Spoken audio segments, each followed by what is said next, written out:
Special use airspace refers to designated regions within an airspace system where specific activities or conditions necessitate restrictions or special requirements for aircraft operations. These areas are established to enhance safety, security, and efficiency in the management of airspace and to facilitate various activities. As we go through these different types of airspaces, we will use the acronym MCPRON as a memory aid. MCPRON means Military Controlled Firing Areas, Prohibited Areas, Restricted Areas, Alert Areas, Warning Areas, and National Security Areas. Let's start with Military Operation Areas.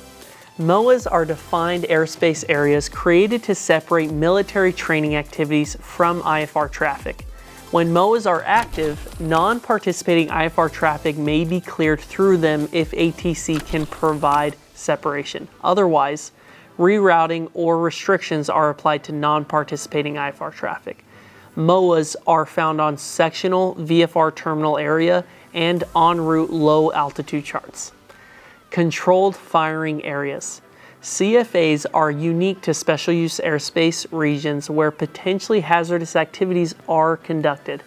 Unlike other special use airspace, CFAs require the suspension of activities when a spotter aircraft, radar, or ground lookout detects an aircraft approaching. CFAs are not charted as they do not require non-participating aircraft to alter their flight paths. Prohibited areas. Prohibited areas are regions of airspace where the flight of aircraft is strictly prohibited due to security or national welfare reasons. These areas are typically published on the Federal Register and are depicted on aeronautical charts with a P followed by a number. For instance, examples of prohibited areas include locations like Camp David and the National Mall in Washington, D.C. Restricted areas.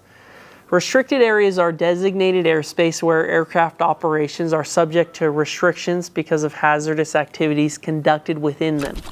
These activities may include artillery firing, aerial gunnery, or guided missile testing. While IFR flights can be authorized to transit restricted airspace, unauthorized penetration can be completely hazardous. Restricted areas are charted with an R followed by a number and are depicted on relevant en route charts. Alert areas. Alert areas are identified on aeronautical charts with an A followed by a number to inform pilots about areas of high pilot training volume or unusual aerial activities. While these areas may contain increased flight activity, all operations within alert areas must comply with regulations to ensure collision avoidance. Warning areas. Warning areas share similarities with restricted areas but are different in that the U.S. government does not have sole jurisdiction over this airspace. Warning areas extend from the U.S. coast outward and contain potentially hazardous activities. They are designated with a W followed by a number and aim to alert non-participating pilots to potential dangers, particularly over waters. National security areas. NSAs are areas designated for national security concerns such as the protection of critical infrastructure. While entry is not prohibited, pilots are encouraged to maintain two-way radio communication with air traffic control and exercise caution. Temporary flight restrictions. TFRs are temporary airspace restrictions imposed for specific events or situations such as wildfires, air shows, presidential visits, or security-sensitive events. TFRs are strictly enforced and unauthorized entry can result in severe penalties. Other special use areas. Some regions, as listed on the screen, may have unique airspace designations such as noise abatement areas, glider operating areas, or parachute jump areas.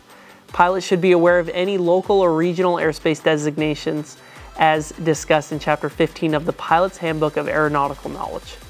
Understanding and respecting these various types of special use airspace is essential for pilots to ensure their safety and that of others while operating in or near these designated areas. So stay informed to stay safe. Okay, now let's dive into ForeFlight to explore a range of examples that illustrate various types of special use airspace in practical aviation scenarios.